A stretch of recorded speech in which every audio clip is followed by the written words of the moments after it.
વડીલો માટે વૃદ્ધાવસ્થામાં આરામથી જીવવાના 36 નિયમો। 1. બપોરના ભોજનમાં સલાડનું સેવનથી મોસમી રોગોથી રાહત આપે છે। 2. દેશી ઘીનો ઉપયોગ કરવાથી તમારું શરીર મજબૂત અને શક્તિશાળી બને છે અને શરીરના દુખાવાથી પણ રાહત મળે છે। 3. સફેદ ડુંગળી વાળમાં લગાવવાથી વાળ ખરતા ઓછા થાય છે। 4. જે લોકોને એનિમિયા હોય તેમણે રીંગણ ન ખાવા જોઈએ। 5. જીરું, અજમો અને હિંગનું પાણી શરીરમાં બ્લડ શુગર ઘટાડવા અને વજન ઘટાડવામાં ફાયદાકારક છે। તેનું નિયમિત સવારે સેવન કરવાથી ફાયદો થાય છે। 6. ડુંગળીને પીસીને તેનો રસ કાઢો। કાપડાથી ગાળી પછી તેને ગરમ કરો અને 4 ટીપા કાનમાં નાખવાથી કાનના દુખાવામાં રાહત મળે છે। 7. હળદર અને બારીક ખડક મીઠું તેને પીસીને શુદ્ધ સરસવના તેલમાં મિક્સ કરો। સવાર સાંજ દાંત સાફ કરવાથી દાંતનો દુખાવો મટી જાય છે। 8. નાના બાળકોમાં પેટના કૃમિ હોય તો ડુંગળીનો રસ સવાર સાંજ પીવો।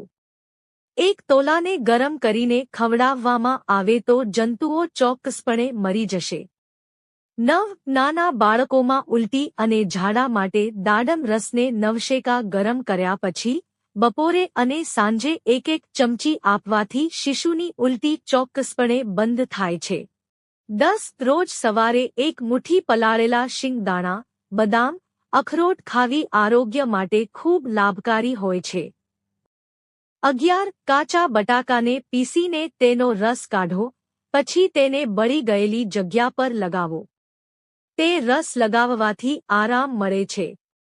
12. રોજ હસવાથી શરીરમાં નાઇટ્રિક ઓક્સાઇડ ઉત્તેજિત થાય છે, આનાથી રક્તવાહિનીઓને આરામ મળે છે અને રક્ત પરિભ્રમણ વધારવામાં મદદ મળે છે। 13. મેથી અને વરિયાળીનું પાણી વજન સરળતાથી ઘટાડી શકાય છે। આ પાણીને વહેલી સવારે ખાલી પેટ પીવાથી શરીરનું તાપમાન વધે છે।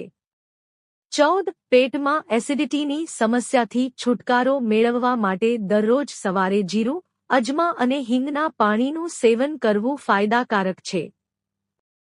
તેના પાણીમાં રહેલા ગુણો એસિડિટી ઘટાડવામાં મદદ કરે છે।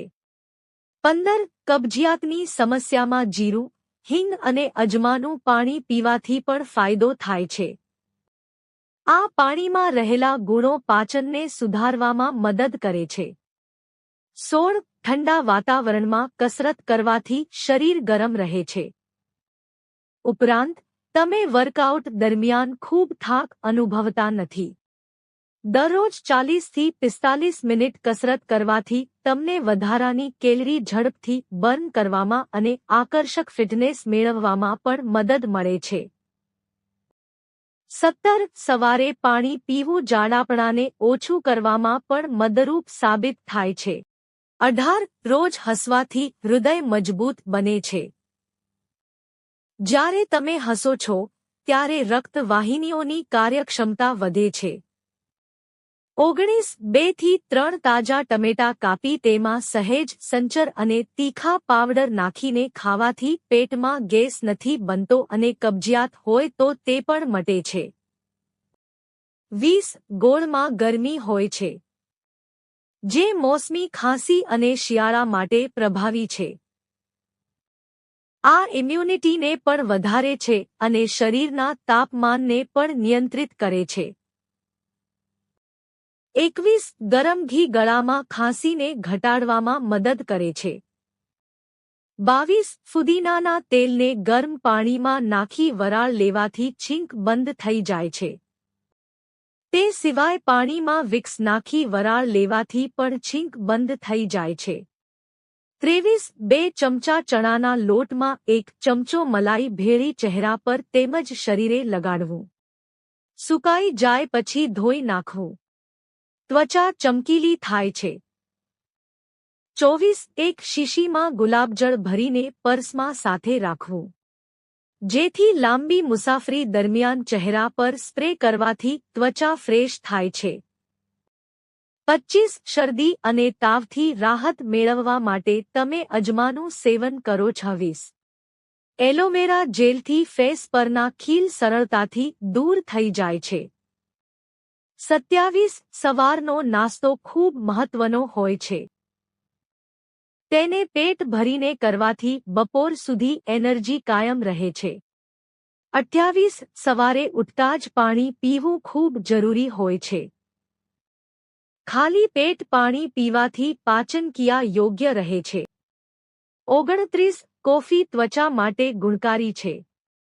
તેનામાં ફિનોલ સમાયેલા છે જે ત્વચાને નુકસાન કરતા પરિબળો સામે લડત આપીને ત્વચાનું રક્ષણ કરે છે. 30 મધ એક કુદરતી મોઇશ્ચરાઇઝર તરીકે કામ કરે છે. તેથી તેનો ઉપયોગથી ઇન્ફેક્શનની શક્યતા ઓછી થાય છે. 31 સ્નાન કર્યા પછી શરીરે કોપરેલ લગાવવાથી ત્વચા ચમકીલી, નમયુક્ત અને મુલાયમ થાય છે. 32 દૂધમાં બોળી રોટલી ખાવાથી રોગો દૂર રહે છે અને શરીર સ્વસ્થ રહે છે. 33 સૂકા ફુદીનાને શરીર પર ઘસવાથી શરીરના ડાઘ દૂર થાય છે. 34 સૂર્યના તડકાને કારણે આપણે શરીરમાં વિટામિન ડી પેદા થાય છે, તે આપણા ચેતાતંત્ર પર સકારાત્મક અસર કરે છે. 35 દાડમનો જ્યુસ પીવડાવવાથી એનિમિયાની સમસ્યા ઘણી હદ સુધી દૂર થઈ થશે. 36 બાળકોના શરીરમાં લોહીની ઉણપ થતાં તમે તેમને કિસમિસ આપી શકો છો. જો તમને આ વિડિયો ગમ્યો હોય તો લાઇક કરો, મિત્રો સાથે શેર કરો અને ચેનલને સબસ્ક્રાઇબ કરો. ધન્યવાદ.